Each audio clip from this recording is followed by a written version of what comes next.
Jays fans, it's great to have you here with us. Welcome to Jays Nation News, your space to follow everything involving the Toronto Blue Jays during this busy off-season. Today we have several important updates about possible moves from the front office, big names being discussed, and decisions that could shape the team's immediate future. If you're a Jays fan and want to stay on top of every step in this race to return to the World Series, stay with me because a lot of relevant things are happening and you won't want to miss any of these discussions.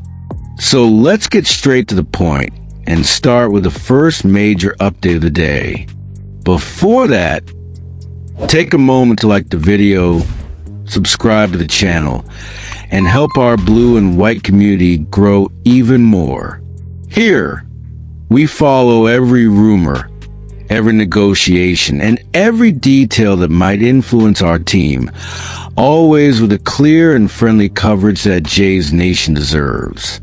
Thanks for being with us, and let's move forward. Update 1.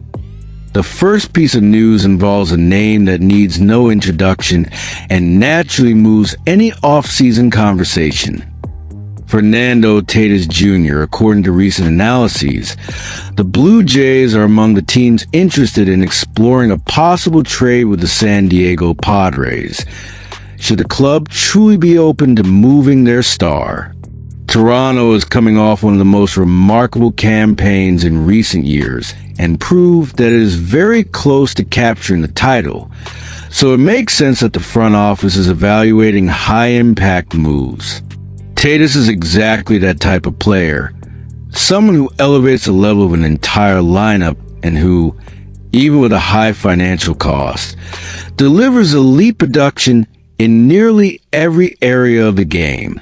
The central point here is understanding the Padres situation. Some believe the team may be considering reducing its payroll, and in that case, a trade would involve clearing Tatis's contract in exchange for pieces that can help immediately. That includes a high-level starting pitcher and reinforcements on the infield and a designated hitter. For the Jays, the challenge will be putting together a competitive package without including Trey Yesevich, who has already shown potential to become a key piece in the rotation. If Toronto truly decides to enter the bidding aggressively, the negotiation could become complex, but also represents a rare opportunity to add a player who can completely shift the direction of a franchise. Update 2. The second piece of news deals with possible major change at the shortstop position, especially with the uncertainty surrounding Bo Bichette's future. After coming so close to a championship, the Blue Jays enter this offseason knowing they need to make firm decisions, and one of them may involve aiming high at Corey Seager, one of the most complete players in the league and a two-time World Series MVP. The analysis is straightforward.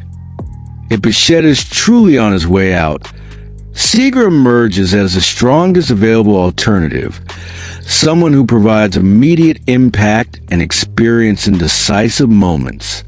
Seager is coming off another consistent season, with solid numbers at the plate and a level of defense that stands out compared to Bichette.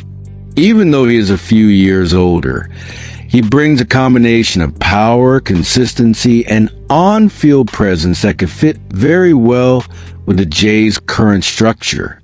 Of course, that means focusing less on the distant future and more on the present. But Toronto is exactly at that stage, ready to compete with the best and pursue the final step that has recently been missing. If the club is not concerned about the age gap, opening conversations with the Texas Rangers could become a real priority in the coming weeks. Update 3. The third piece of news involves a name that has gained momentum in off-season discussions: Kyle Tucker. Even with other clubs showing interest, the Toronto Blue Jays appear today as the favorite in the race for the outfielder. and it's easy to understand why. Tucker is a complete player with consistent offensive production, steady defense, and a recent track record that shows how he can immediately elevate the level of any lineup. For a team that came one step away from the title and is looking for final pieces that could make a difference, his arrival would be a significant move. What stands out is that, at first glance, the outfield might seem crowded. But when we look toward the future, the picture changes considerably. Players like Varsho and Springer are heading toward important career moments over the next few years, and the club needs to prepare for that reality. Tucker brings stability, impact, and a skill set that would complement the current group while adding more power and speed to the offense. His consistency over recent seasons and the balance he shows between strength, contact, and discipline at the plate make him one of the best options on the market. For the Jays, this is exactly the kind of opportunity to strengthen a key area and keep the team competing at the highest level. Jays fans, thank you for following another full round of updates here at Jays Nation News. The off-season is just beginning, and it's already clear that it will be full of important possibilities for a team that came so close to the title. The front office remains active, evaluating scenarios and looking for moves that truly make a difference, whether with impact names on offense, defense, or the pitching staff. Each of these discussions shows that Toronto is committed to taking the next step, and having our community along for the ride makes everything even better. If you enjoyed today's updates, don't forget to like the video and subscribe to the channel so you can keep following every rumor, negotiation, and decision that might influence the future of our team. Jays Nation plays a key role in this moment, and it's always a pleasure to have you here with us, following everything up close. See you in the next video. Go Jays go.